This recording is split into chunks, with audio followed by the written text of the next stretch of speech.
do nosso Senhor e Salvador Jesus Cristo. Boa noite.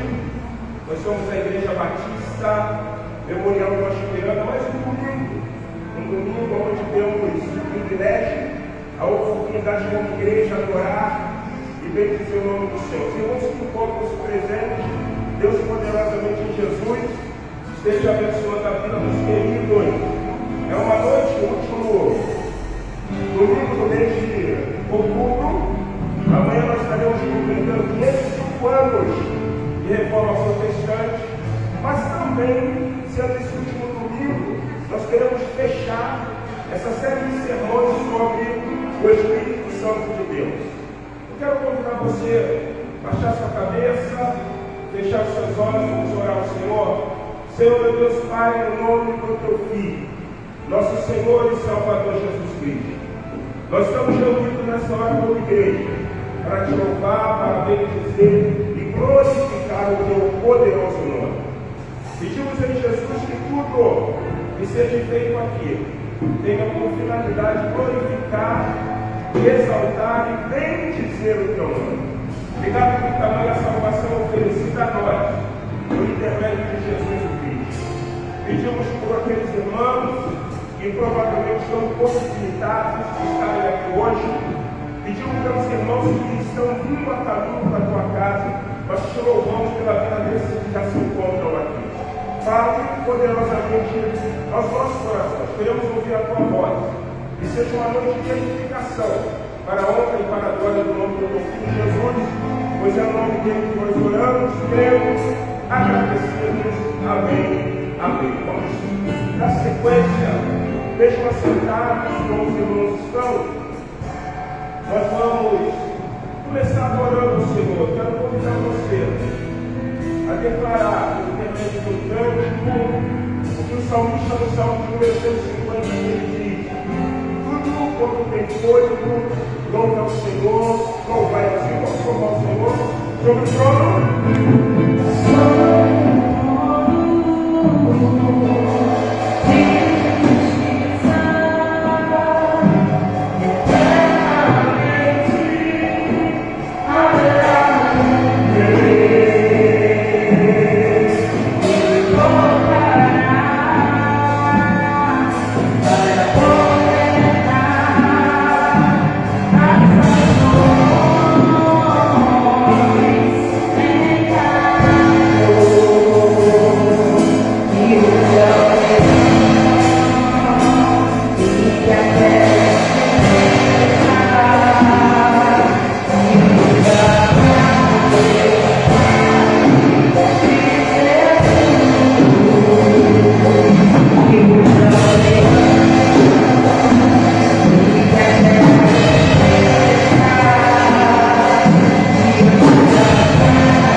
ficar em pé.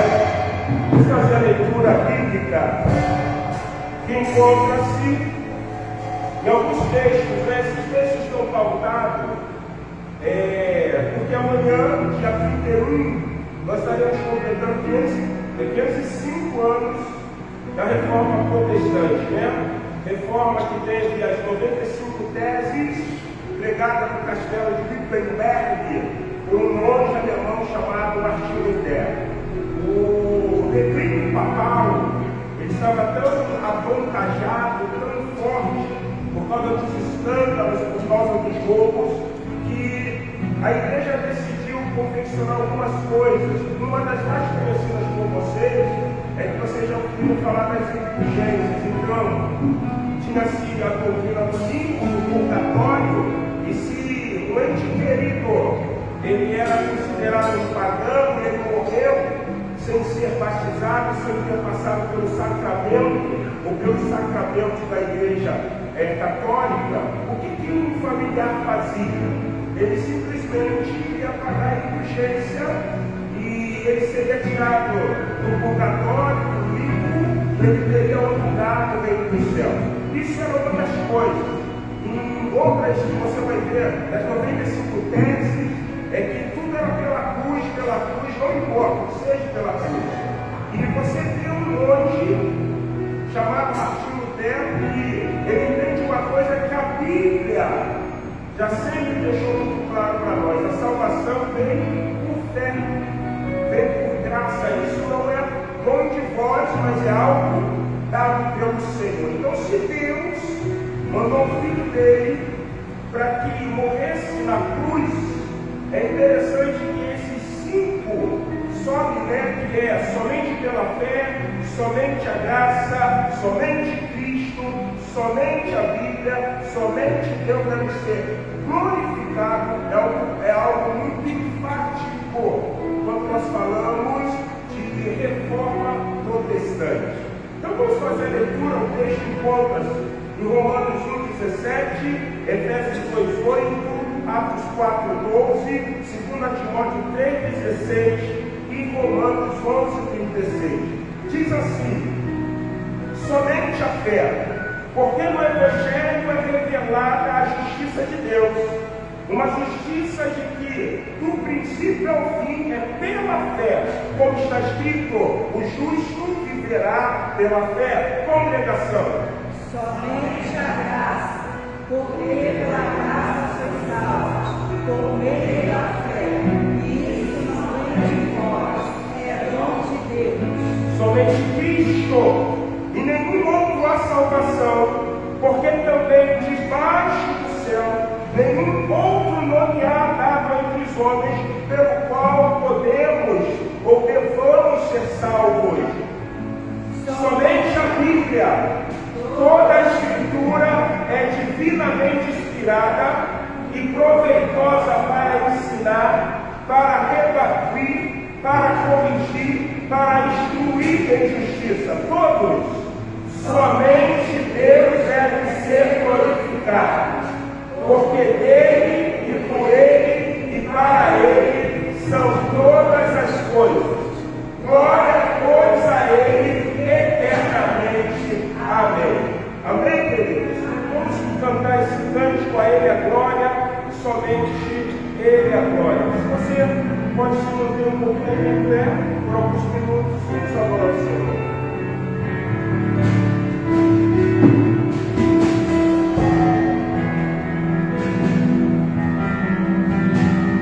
Porque ele cura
Senhor nesse momento.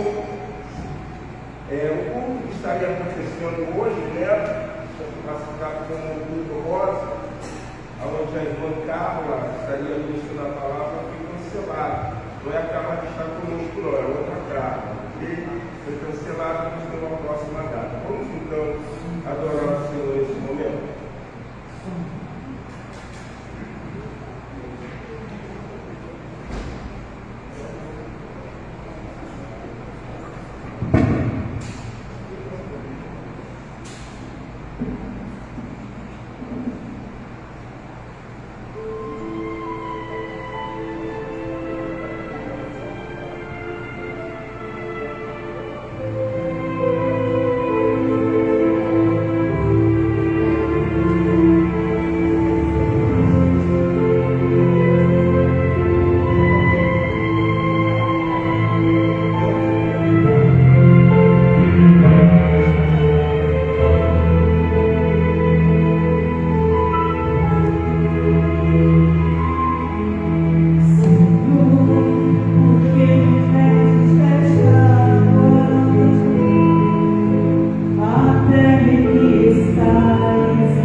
Amém.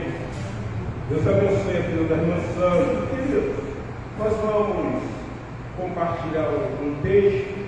É o momento dos nossos dízimos e também das nossas ofertas. É um texto conhecido que encontra-se nas Crônicas dos Reis de Israel.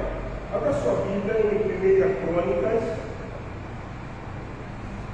É um texto onde o rei Davi ele fala do selo com a casa do Senhor. 1 Crônicas, capítulo de número 29.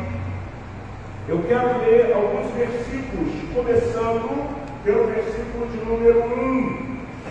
1 Crônicas 29, 1 diz assim: as ofertas de Deus e dos príncipes de Israel.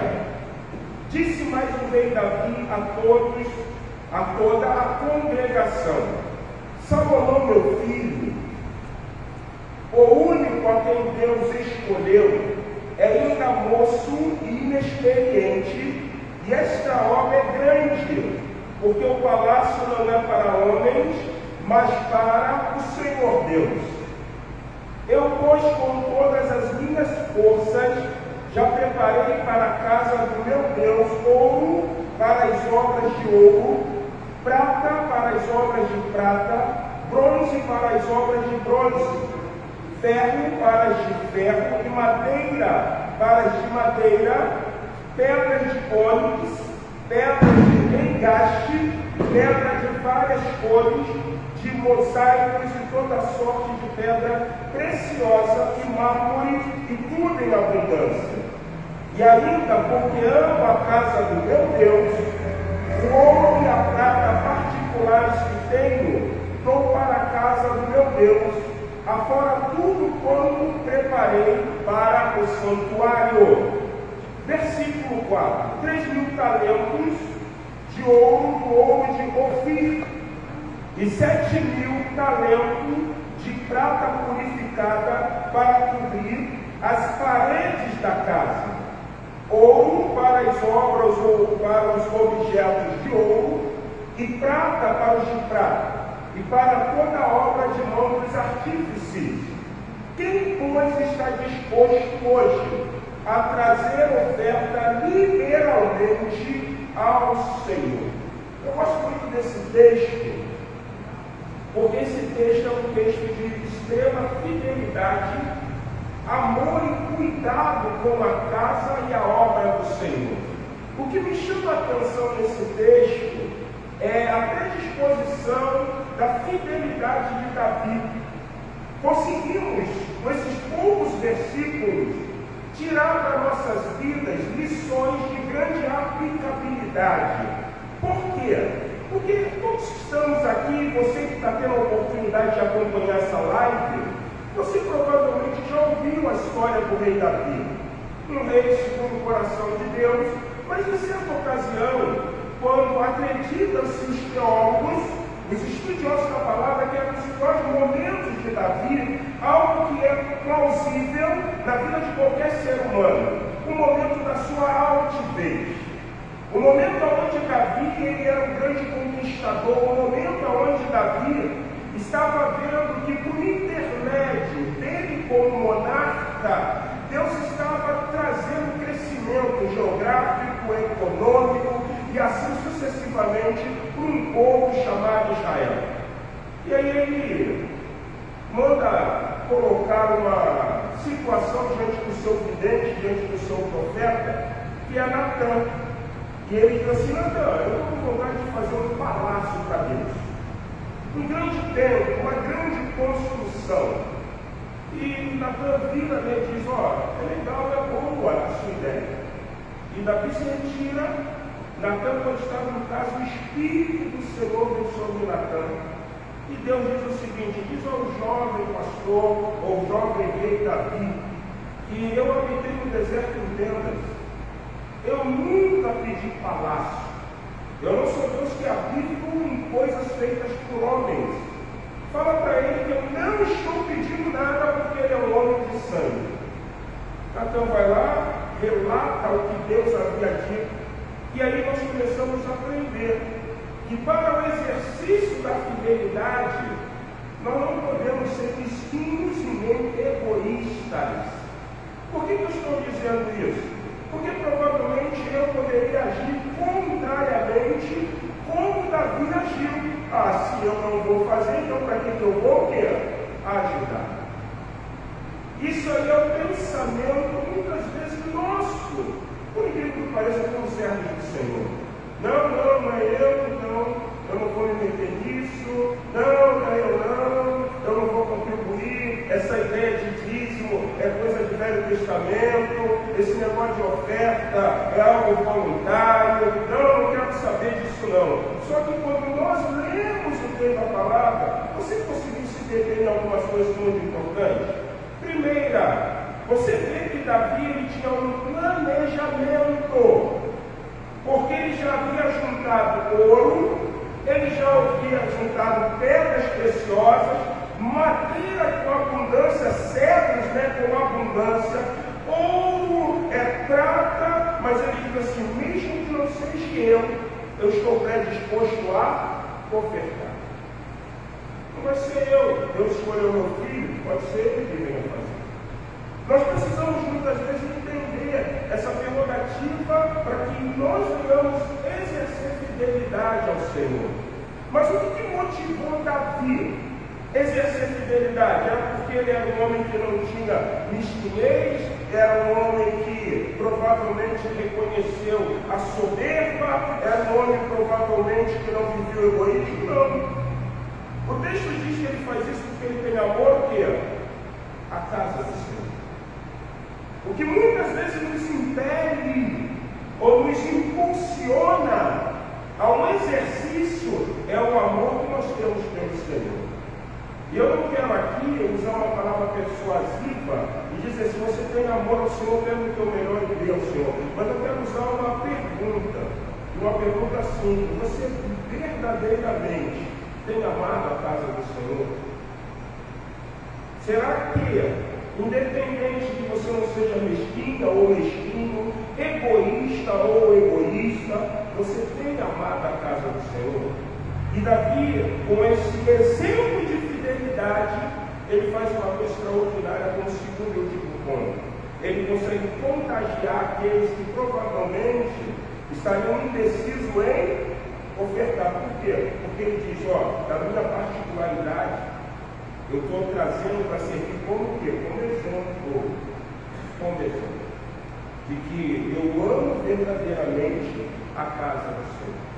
Você que trouxe seu dízimo, você que trouxe a sua oferta, nós vamos colocar em pé, vamos cantar o hino de um artigo interno, o hino de número 323, Castelo Forte é o nosso Deus, e logo após esse hino, ou logo após, no momento do hino, você pode sair do seu lugar e trazer a sua oferta, depositando no altar. Quero avisar ao irmão Vinícius que nós estaremos dando um intervalo na quarta estrofe, ok?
agradecido, né? Vamos orar, agradecendo o dízimo, a oferta depositada no altar do Senhor. Pai, em nome de Jesus, obrigado por esse dízimo, obrigado pelas ofertas, continuamos abençoando, te oramos em Jesus Cristo. Amém. Amém.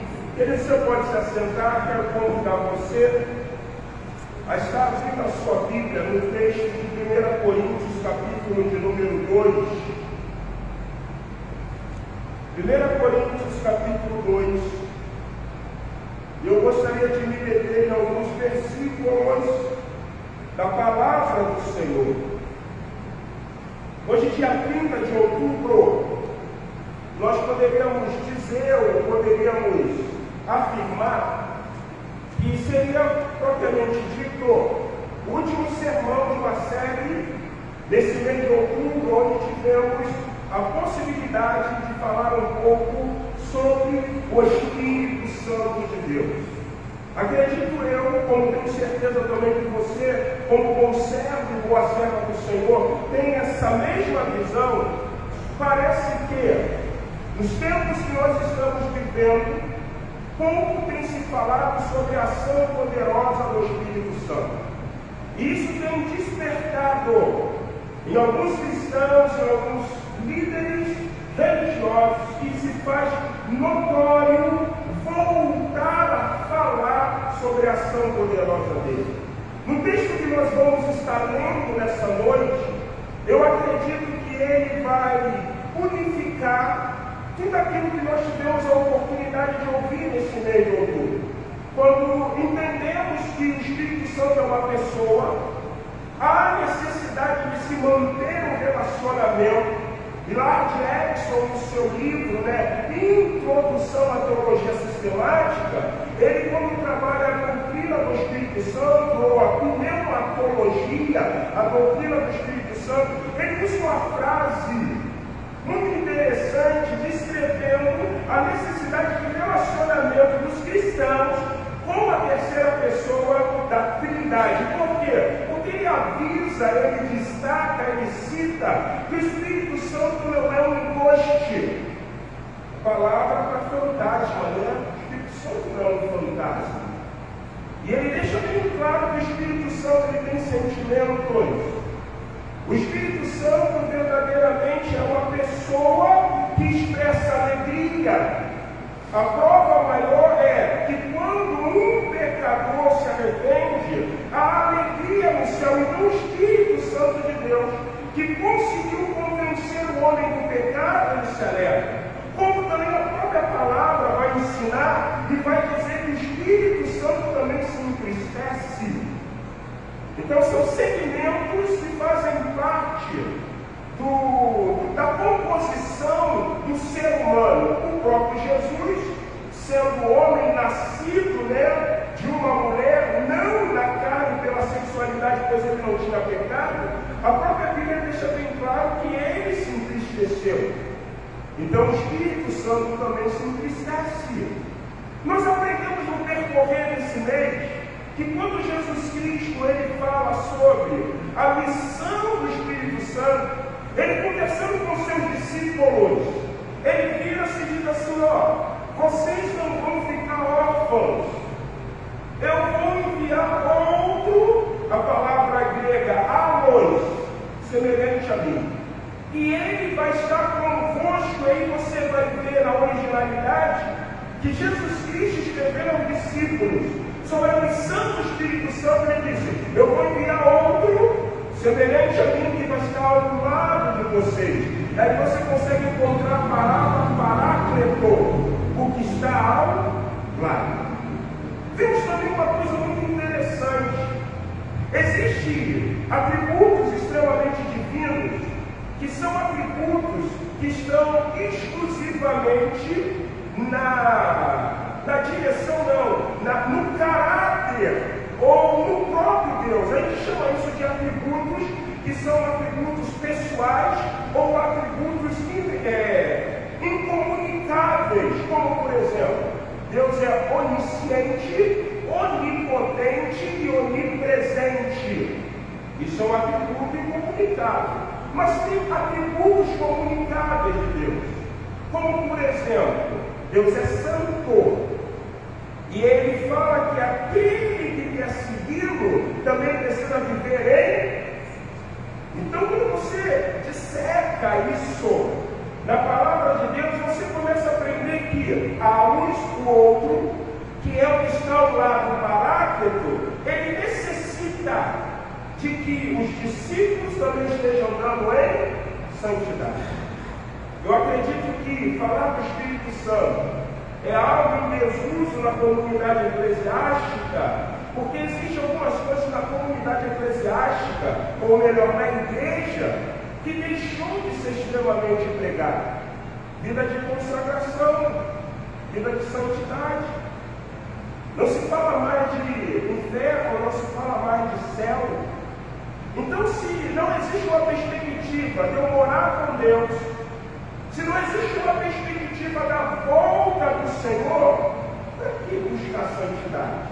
Então, quando eu deixo de buscar a santidade, eu deixo de também me relacionar com quem? Com o Espírito Santo. Porque se o Espírito Santo é Deus, Deus é santo, o Espírito Santo também é o quê? Santo. Nós estamos vivendo mais ou menos como diz uma música popular brasileira: deixa a vida me levar, vida leva eu. Então nós não vamos conseguir entender, nós não vamos ter uma compreensão dos mistérios divinos. Nós não vamos conseguir. E quando Paulo ele escreve esse segundo capítulo de 1 Coríntios, ele vai falar justamente sobre isso. Se nós não conseguirmos aderir ou adquirir a mente de Cristo, nós não vamos conseguir entender o que Deus faz, ou o que Deus está para fazer. Quando ele chega, ele vai dizer uma coisa muito interessante: o homem é um ser tricotômico. Eu poderia usar dicotomia, corpo e alma, e dizer que alma e espírito é uma coisa só. Mas eu vou ser tricotômico. Eu vou usar a palavra de Paulo quando Paulo escreve 1 Tessalonicenses 5, agora não me lembro do versículo 22 ou 20, alguma coisa, quando ele diz assim: corpo, alma e espírito, mantenha-se íntegro até a volta do Senhor. Então ele traz uma composição, uma definição do homem, sendo o homem dividido em três partes: corpo, alma, psique, espírito, pneuma. E Paulo fala uma coisa muito interessante: o homem só pode ter uma compreensão de coisas humanas se o seu espírito quer compreender. Nós só conseguiríamos ter compreensões de coisas divinas se o Espírito Santo que está na minha e na tua vida, ele estiver em plena atividade. Senão, vai continuar sendo algo coberto. Você quer ver uma coisa interessante? Chega para uma pessoa e essa pessoa, ela vive uma vida no erro. Tenta mostrar para ela que ela está errada, ela vai aceitar? Não. Oswald Chambers, no seu livro Odeio Aprovado, ele fala uma coisa interessante: a pior coisa na vida do homem é quando ele se torna um apóstata, quando ele vai viver apostasia. Nós sempre aprendemos que apostasia é esfriamento da fé. Apostasia não é meramente esfriamento da fé. Apostasia é ato de rebelar-se, de revoltar-se contra Deus. Então o homem que está revoltado na margem do pecado, em práticas contrárias à vontade do Senhor, ele vai ser como um termômetro no Polo Sul. E ele diz que no momento do Polo Sul, quando um termômetro ele vê que a temperatura está abaixo de 0 graus centígrados, o mercúrio daquele termômetro congela e ali não marca mais nada. Ele diz que o coração de um apóstata é pior do que um iceberg, porque o coração de um apóstata é extremamente congelado abaixo de quê? De 0.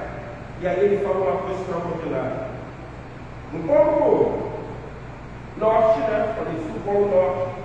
Quando começa a sair os primeiros raios de sol, o mercúrio começa a descongelar. E aí ele começa novamente o quê? Marcar. A aplicabilidade que ele traz é interessante, porque ele está dizendo que um homem que está longe do Espírito Santo, ele não vai conseguir estar pronto a ouvir os mistérios de Deus, os desígnios de Deus, a vontade de Deus, porque o seu coração está empedernido.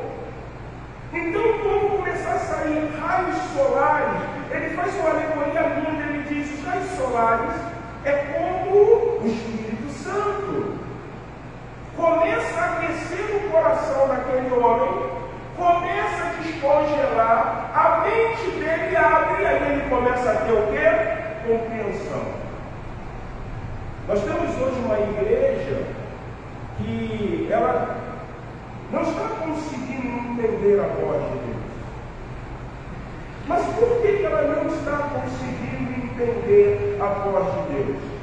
Porque a igreja esqueceu que nessa composição das três divisões, corpo, alma e espírito, tanto o teu corpo, a tua alma, como o teu psique, tem que se manter alinhado com Deus. Tem que estar alinhado. Por que nós ouvimos a palavra?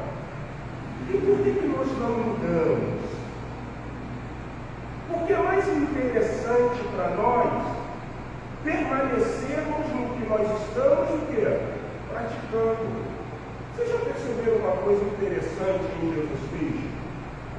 Eu tenho certeza absoluta que todos que estão aqui têm a mesma compreensão que eu tenho. Eu não consigo ver um Jesus iracundo. Eu não consigo ver um Jesus ríspido. Eu não consigo ver um Jesus espancador. Eu consigo ver um Jesus extremamente centrado, pacificador, com palavras doces. Mas tem uma coisa que nós sempre esquecemos de ver em Jesus. Independente de que a personalidade dele não apresentasse algo que ia trazer antipatia, Jesus tinha uma coisa muito interessante, ele sempre confrontou o homem no pecado. Nós temos aqui uma coisa interessante, alguns domingos atrás, eles mesmos viram e ele diz o seguinte: vós não tendes por pai Abraão. Porque Abraão, quando ele ouviu de Deus, sai do meio da tua parentela, vai para uma terra que eu vou te mostrar. A Bíblia, a palavra do Pai, diz que ele obedeceu. Vocês estão dizendo que são filhos de Abraão e vocês querem me matar? Isso você pode imaginar Jesus falando na diplomacia. E aí ele vira e diz assim: sabe de quem vocês são filhos? Vocês são filhos do diabo. Ele foi mentiroso, sempre praticou a mentira e ele só profere o que é o quê? Isso é confronto, gente. Eles estão dizendo que são filhos de Abraão. Um filho de Abraão, vocês sabem o que é? Existem duas coisas clássicas dos filhos de Abraão. A primeira é promessa. Filhos de Abraão são filhos da promessa. Mas existiu uma segunda coisa muito linda dos filhos de Abraão. Filhos de Abraão andam por fé. E próprio Jesus está deixando claro que o equívoco da compreensão da ação poderosa do Espírito Santo, o qual estava fazendo o coração daqueles homens estarem internidos, duros, congelados, impossibilitavam a eles de ter o quê? Fé. E aquele que se aproxima de Cristo, de Deus, tem que ter o quê? A pergunta de Deus é muito simples para nós. Se o Espírito Santo de Deus está extremamente ativo na minha vida, como uma fogueira a qual eu meto lenha para que o fogo não apague, vida. Ele precisa da lenha da oração, ele precisa da lenha da devoção, da santificação, da consagração de vida, do fruto do Espírito, e sucessivamente. E aí Deus pergunta: e aí? Você tem mantido o fogo aceso com essa lenha? Irmãos, como que nós vamos compreender Deus? Está nos aproximando um pouco da sua vontade, se esses princípios para nós não são princípios ativos na nossa vida. Olha o que Paulo vai dizer. Presta atenção, 1 Coríntios capítulo 12.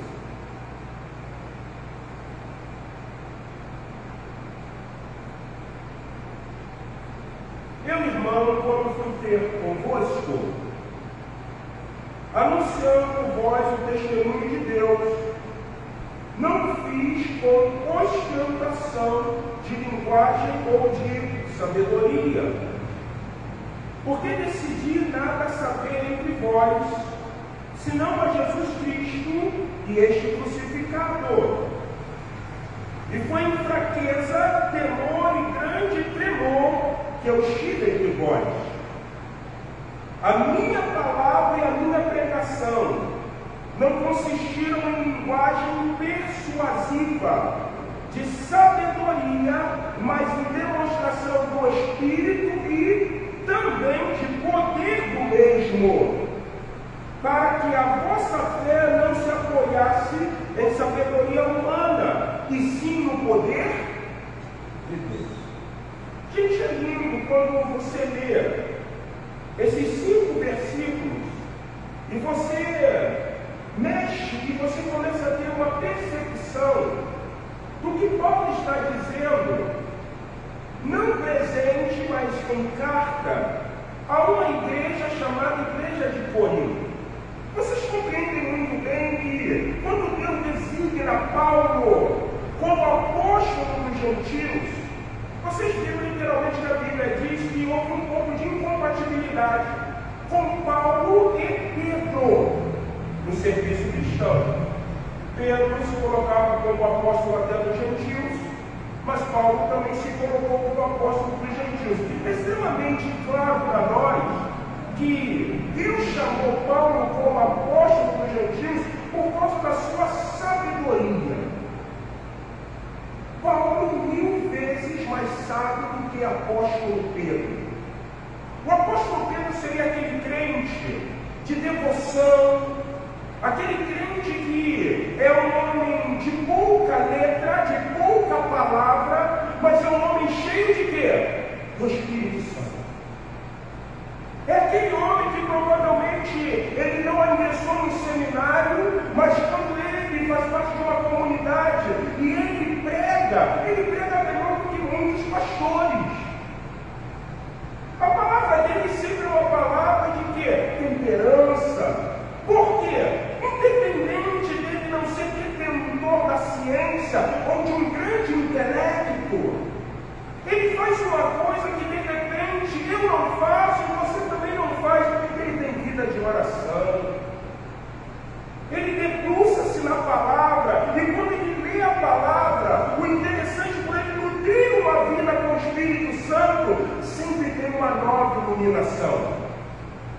Mas de repentemente esse homem não está pronto para enfrentar alguns dilemas que de repente Paulo pôde enfrentar. Porque quando você fala de Paulo, você está falando de um homem de intelecto que também é cheio de quê? Do Espírito Santo. Eu gosto da definição, quando Paulo ele vai explicar a Trindade, e ele vai falar sobre conceitos neoplatônicos. Quando ele chega escrevendo, ele faz, usando da sua sabedoria, uma citação de um filósofo. Eu gosto do que Pedro diz, porque o próprio Pedro diz assim, poxa, ele fala coisas que são difíceis de ser o quê? Compreendidas. Gente, Paulo se deparasse com um gnóstico, Paulo ia sentar e ia falar sobre a doutrina do conhecimento da gnose. Ao ponto que ele chega, porque a igreja agora é uma igreja composta de judeus, e quem eram os principais dentro do judaísmo? era os pobres, eram os pescadores, não. Alguns sacerdotes, alguns mestres da lei, alguns dos partidos dos fariseus, dos saduceus, dos escribas, dos herodianos, estavam se convertendo. Judeus que estavam se convertendo. O judaísmo para esses homens é uma coisa extremamente latente. Você não vê Paulo preocupando-se em defender que foi o anjo que disse se era homem ou se não era, se era uma teofania ou se não era. Só que a igreja não era só composta de judeus. Começa a entrar alguns gentios, pessoas tentando conhecimento. Paulo está em plena praça de Atenas e ele olha e vê uma concepção politeísta, um culto a vários deuses. Ele aprendeu que o judaísmo é uma religião monoteísta, o cristianismo também é, porque Deus e Jesus é um só. E aí ele deu o escrito lá, Agnos Theos, o Deus desconhecido. E ele diz a respeito desses, que os epícuros, os estoicos, que os atenienses estão venerando, é o que eu vou começar a pregar a vocês. A visão de Pedro não era assim. Então, quando Paulo agora no capítulo de número 2 ele chega, eu não posso classificar e dizer que é uma falsa humildade, de maneira nenhuma. Mas o que Paulo está dizendo é, uma vida regrada, cheia do Espírito Santo, ela não está amparada em intelecto, ela não está amparada em sofisma, ela não está amparada numa tese que eu vou criar e vou defender dizendo que isso é correto. Ele usa uma coisa simples, porque no capítulo 1, olha o que ele vai dizer, versículo 21 de 1 Coríntios, capítulo 1, versículo de número 21, olha o que ele diz. Visto como, na sabedoria de Deus, o mundo não conheceu, por sua própria sabedoria, aprove a Deus salvar os que creram pela loucura de quê? Da pregação. Aí eu vou fazer uma pergunta para você, se você sabe. O que era a loucura da pregação para Paulo? Alguém lembra? Era o quê? Não. O que era a loucura da pregação para Paulo? Era a cruz, gente. Lembram disso?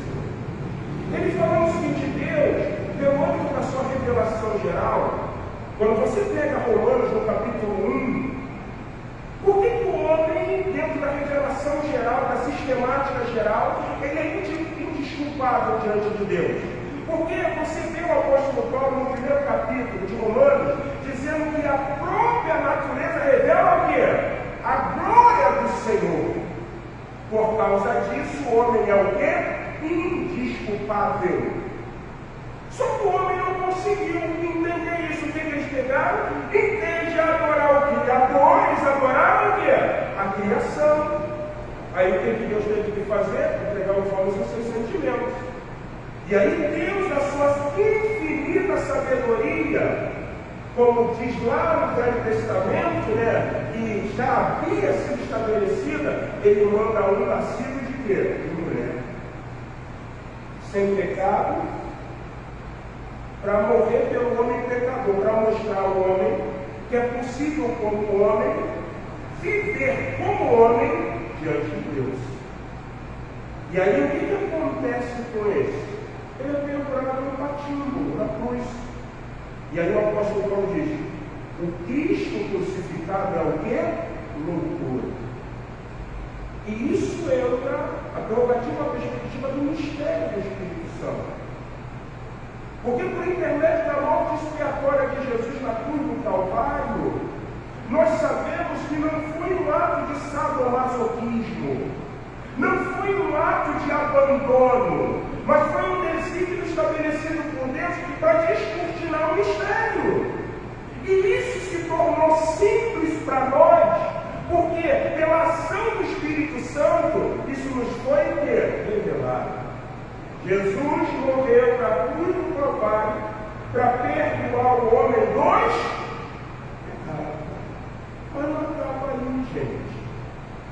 Porque por intermédio dessa loucura, que é o Cristo crucificado, Paulo ele começa agora a transicionar. Paulo começa a dizer tanto aos conhecedores que estão saindo do mundo pagão para aqueles que são conhecedores do judaísmo, que estão ingressando na perspectiva da pregação das boas novas, que o Evangelho não consiste em sabedoria humana, mas o Evangelho consiste em saber as revelações de Deus. Por isso que Deus, nesse tempo, ele precisa de uma igreja que o busque. Porque se a igreja não busca, vocês lembram claramente, nós vimos muito isso em João 16, que o Espírito Santo, tudo que tiver ouvido junto ao Pai, junto ao Filho, ele vai o quê? Nos falar. A igreja não está conseguindo ouvir Deus. A igreja não está conseguindo viver uma perspectiva da vontade soberana do Senhor.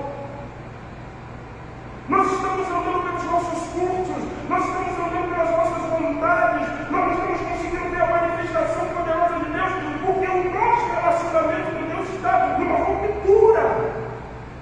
E se há relacionamento com ruptura com Deus, isso mostra claramente que não há vida real com o Espírito Santo.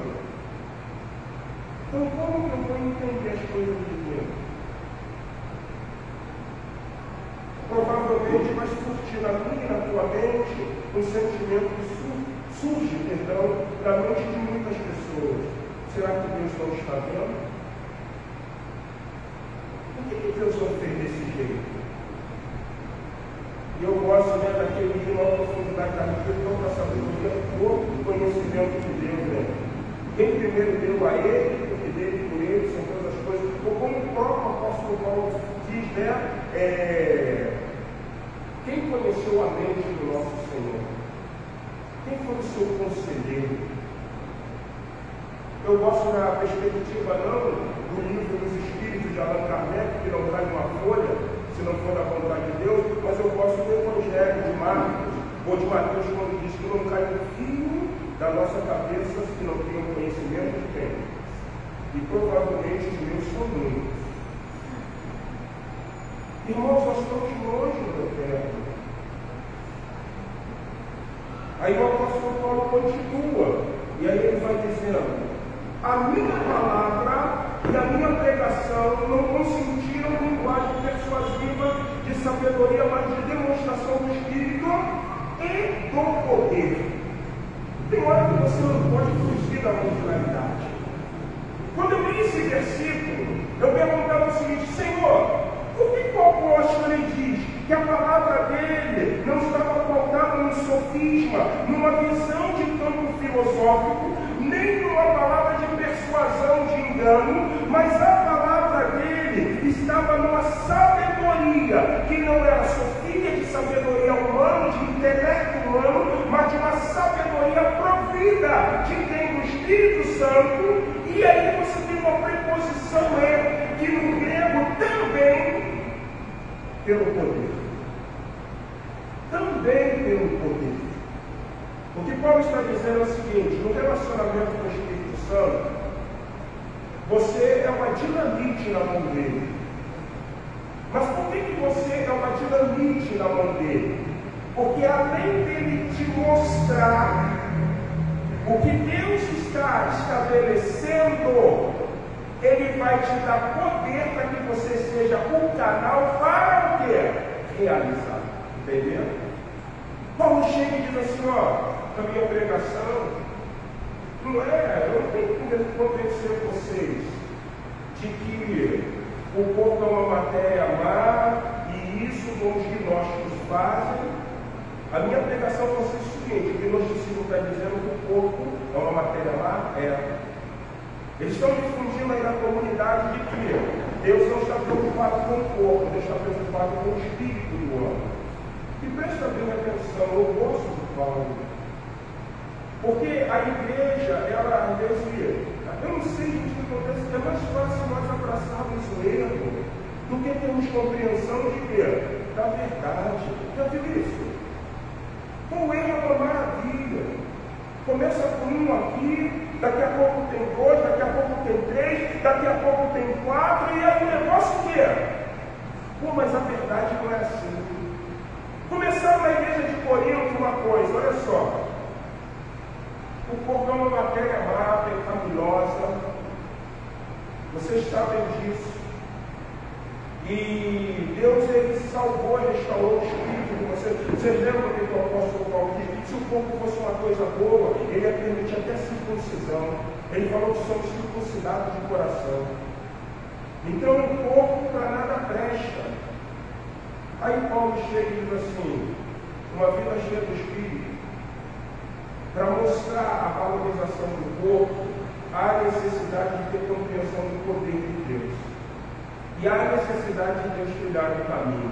Aí Paulo, no capítulo 15, ele fala uma coisa interessante, né? E antes de eu falar do capítulo 15, é como perguntar o seguinte para vocês. Alguns com certeza vão me responder. O que ressuscita do homem? A coisa que você mais escuta é o espírito. É ou não é isso? Quem ressuscita do homem é o espírito. Quem disse isso? Quem ressuscita do homem é o corpo, gente. Então o corpo não é uma matéria, é o quê? Porque na volta de Cristo nossos corpos serão o quê? Transformados. Aí Paulo chega e diz assim, peraí, não sabeis vós que quem se relaciona com a lei de Cristo faz um só corpo com ela? Cara, Paulo vai ter que ir lá no Velho Testamento. Deixará o homem, seu pai e sua mãe, apegar-se-á a sua mulher e não serão o quê? Ali existe um verbo hebraico chamado nikisherah. Deixará o homem, seu pai e sua mãe, colar-se-á a sua mulher, e ambos serão uma só carne. Sabe a única coisa que descobre isso aqui, gente, em Deus? É o que, meu? A morte. Por isso que Deus não voltou de morte. Vocês entendem por que a necessidade do Espírito Santo? Quando Neemias, o alieno, vai fazer o doutorado dele na Inglaterra, ele volta com uma tese de que Jonathan e Davi tinham um amor o quê? Homoafetivo. Por quê? Porque a alma de Jonathan se apega à alma de Davi. O verbo está ali, nikisherah. É o que acontece com o homem e com a mulher. Só que todo mundo sabe que não é isso. Então Paulo ele vai ter que ser esse instrumento do Espírito Santo. É isso que Deus está dizendo à igreja. É aquela sabe ilustração que eu conto para você, mais uma vez aqui. O homem tinha no jardim, o rei, ele tinha um carinho exagerado pelo jardim. E aí o que aconteceu? Um dos seus vassalos, um dos seus súditos, começou a cavar. Foi lá alguém e falou para o rei: meu rei, tem alguém mexendo no jardim real. O que estão fazendo no jardim real? Estão fazendo buraco. Chama quem está fazendo isso. Ele vai ter que ser açoitado. Trouxeram lá um servo. E o rei virou e falou: por que você está fazendo buraco no jardim do Senhor? Quando eu estava plantando um travo de uma cor nova, eu encontrei essa pedra. Perguntei a um especialista e ele disse: isso é um diamante bruto. Eu deduzi que se eu cavasse mais, eu acharia o quê? Outro diamante. O rei virou para ele e falou: bom servo, continue cavando. Isso é a palavra, gente. É a palavra, gente. O que nós fazemos muitas vezes com a palavra? A gente pega a palavra na superficialidade, gente. E Paulo está dizendo: não, a minha pregação não consiste numa palavra superficial. A minha pregação consiste numa palavra de sabedoria que confronta o homem no seu pecado. Porque esse é o trabalho do Espírito Santo.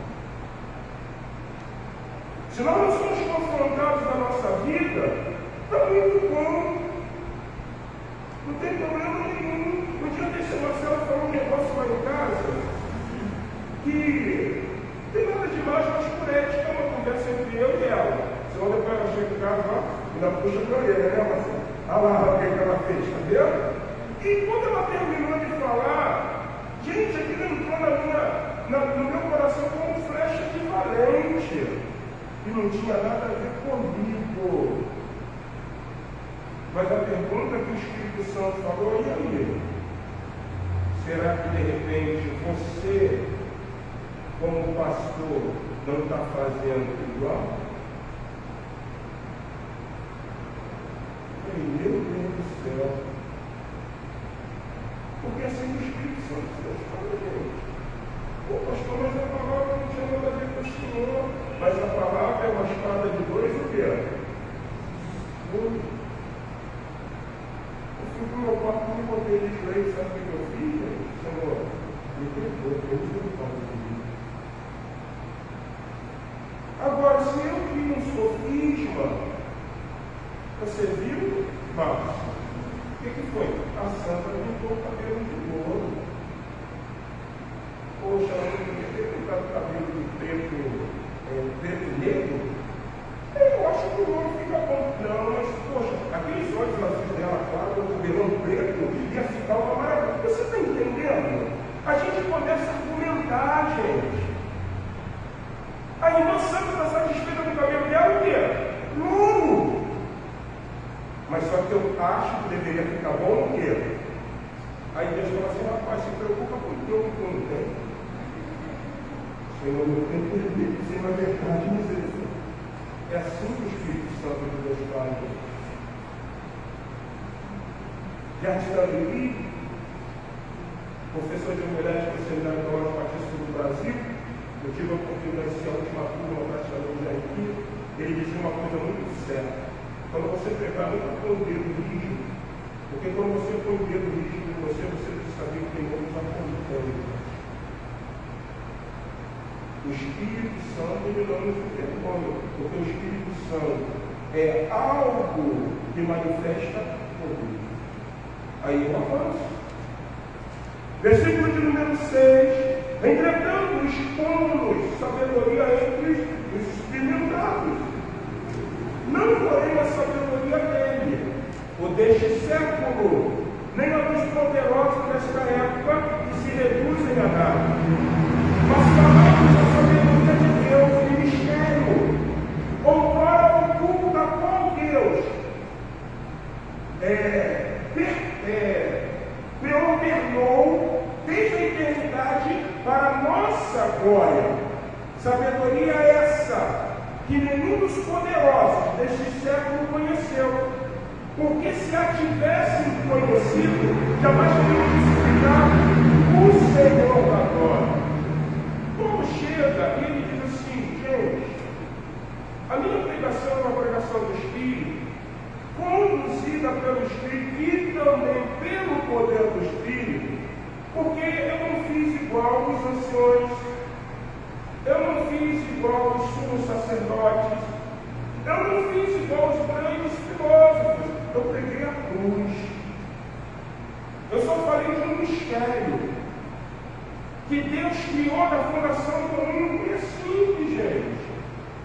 Quando Deus escolhe Israel, ou melhor, escolhe ainda os hebreus, ou faz surgir os hebreus, tira do Egito, ele manda um homem conduzir. E ele diz assim, sobe, porque eu quero palestrar com você o Horebe, vamos Sinai, tamanho do monte.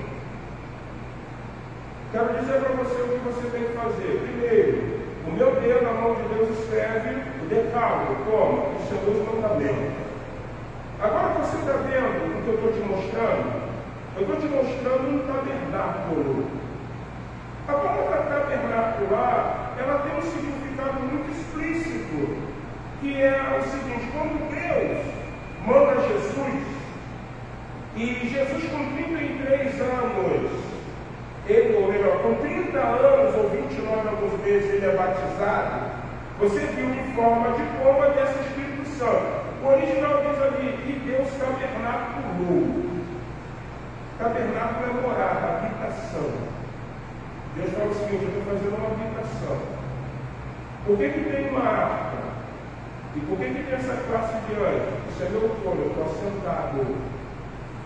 Mas o que eu quero que você veja, ele tem que ter essas divisões. Ele tem que ter um átrio, ele tem que ter uma bacia de bronze, ele tem que ter um altar de terra. Depois ele vai para o segundo momento, onde você vai colocar um candelabro, uma pia, ou melhor, um incensário, e você vai colocar uma mesa. Sobre essa mesa você vai ter que colocar pães, sem fermento, sem levedação.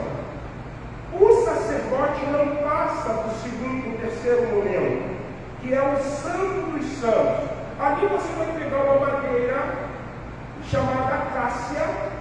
Você vai cortar na medida que eu estou te entregando.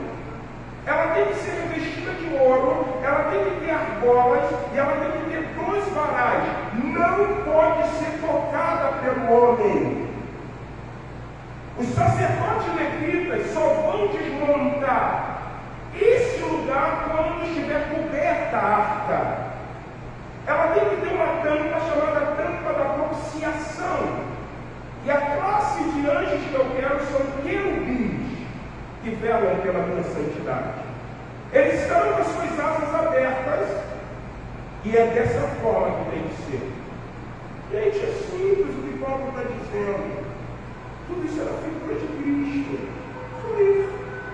Porque ele chega, e o próprio Jesus fala: eu sou o caminho, primeira entrada, eu sou a verdade, eu sou o quê? A vida. Esse tempo, eu destruo ele em 3 dias e novamente o quê? Ele ficou. Isso é o que ele está chamando de mistério de Deus. Isso para nós é descortinado, porque nós temos o quê? A Bíblia. Mas será que Deus parou? Ou ele tem ainda coisas para fazer? Presta bem atenção no que Paulo vai dizer em Atos capítulo de número 18, verso de número 9. Atos 18, 9. Atos dos Apóstolos, capítulo 18, versículo de número 9. Olha o que ele fala.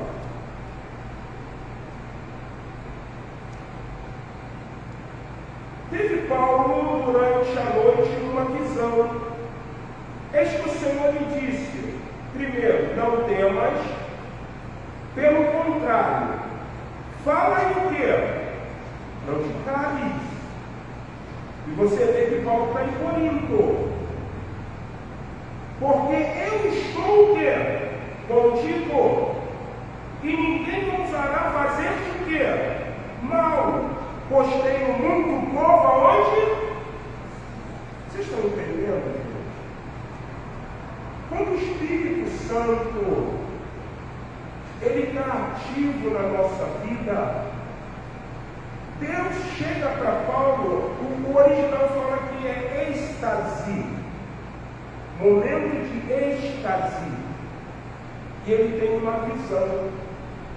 Ele não comia com barriga cheia, não comeu muita macarronada, nada disso. Na visão que ele tem, ele vê que o Senhor Jesus aparece a ele e fala: não está com medo não, não tem não, não vai ser fácil não, vai ser difícil. Mas continue o quê? Falando, não te cales não, porque eu ainda tenho muitos que vão ser o quê? Salvos nessa cidade. Irmãos, como é que nós vamos ter essa perspectiva de uma vida do Espírito Santo para entender em Deus quem são os salvos? Que para você ser calvinismo de maneira nenhuma, eu sou Jacó Galinho, pela evolução. Mas existem pessoas que elas estão igual ao grupo, só esperando alguém que queira. Se o Espírito Santo chegar para você e falar a você: desta casa, pois está deserta, será que você vai conseguir ouvir a voz do Espírito Santo? E aí nós vamos concluir. E como que nós vamos concluir? Porque Paulo, ele continua dizendo o seguinte, versículo 11: porque como os homens sabem as coisas do homem, senão o seu próprio quê? Espírito, que nele está, assim também as coisas de Deus ninguém as conhece senão o Espírito. Eu conheço as coisas de Deus. Você não conhece as coisas de Deus. E ainda tem uma coisa, lembra disso. Alguém lembra o que diz Mateus 7:1? Sem olhar na Bíblia? Lembra? Fala o quê? Fala algo para a gente ouvir. Não julgueis. Você entendeu? Como é que eu vou julgar uma coisa se eu não compreendo as coisas de Deus? Quem é que compreende as coisas de Deus? É o Espírito de Deus. Para que nós venhamos compreender as coisas de Deus, a nossa vida tem que ser conduzida por quem? Então, se a minha vida é conduzida pelo Espírito, eu não julgo. Pô, gente, isso é coisa lógica. Quando é que é o mais um lançando? Não, é 3.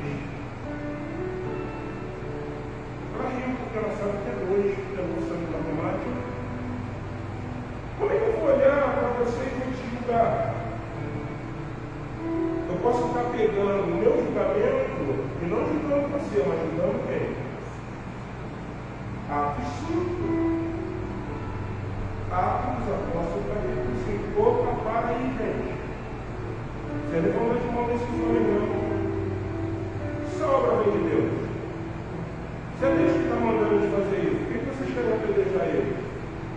Diz a Bíblia que a multidão, ó, quer. Porque só compreende as coisas do homem o Espírito de quem? Do homem. Só compreende as coisas de Deus o Espírito. Eu já andei em muito lugar. E uma vez eu estava em um determinado lugar.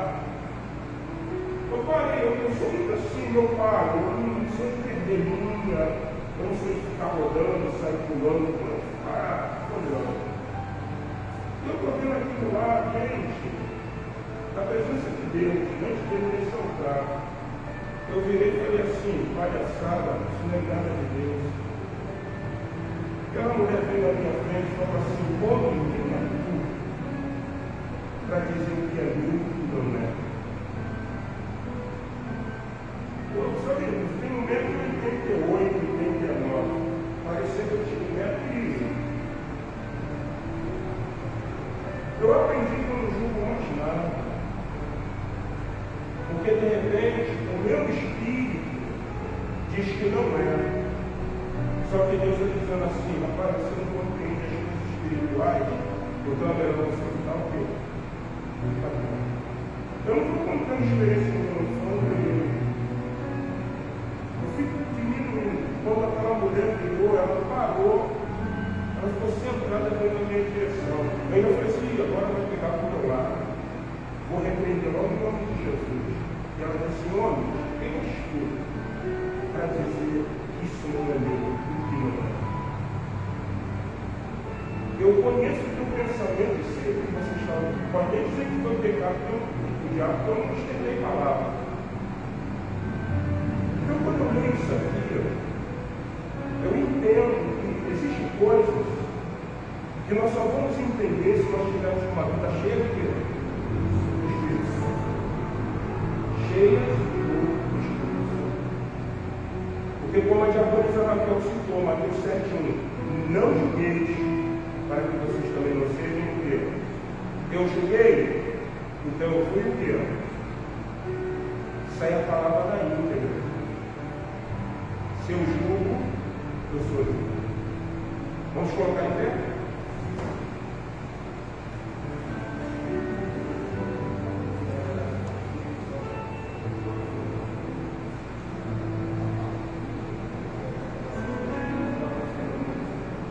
Vamos adorar o Senhor para terminar? Espírito Santo, ore por mim. Senhor, em nome de Jesus, queremos te louvar, queremos te bendizer. Porque a tua palavra diz, quem conheceu a mente do Senhor? Quem foi seu conselheiro, quem deu a ele alguma coisa para receber? Porque dele, por ele, para ele, são todas as coisas. Eterno, tu ainda tem controle sobre tudo. Tudo que o Senhor faz, tudo que acontece, é sobre a rédea do teu Espírito, do teu poder. E acreditamos que o Senhor tem desafiado a igreja a mergulhar no oceano do Espírito, para que possamos ser cheios, para que possamos saber quem são aqueles a qual nós vamos calar para falar das boas novas e anunciar Jesus Cristo como o único e suficiente Salvador. Por isso, Espírito Santo, ore por mim. Por isso, Espírito Santo, põe na minha boca o que eu preciso falar. Por isso, Espírito Santo, santifica a minha vida no altar, para glorificar e exaltar o teu poderoso nome. Pois é em nome de Jesus que nós oramos e agradecemos. Amém. Amém. Vamos declarar isso. Espírito Santo, ore por mim. Lembre para Deus tudo aquilo que eu preciso. Espírito Santo,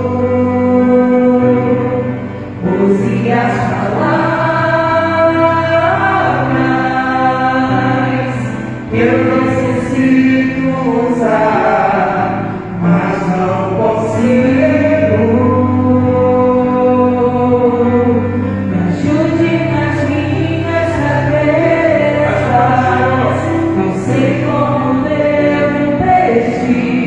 Espírito Santo, vem interceder por mim.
Deus estará espalhado por essa terra, desde agora e para todo sempre, a Igreja Unida diz.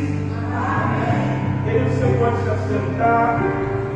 Quero agradecer a você que nos acompanhou por essa live. Deus abençoe a sua vida, agradecer aos irmãos, a presença, e que possamos ter um restante de semana extremamente abençoada. Teremos hoje tudo, pastor cancelar do Outubro Rosa, mas não vai faltar muita oportunidade. Deus abençoe em nome do Senhor Jesus.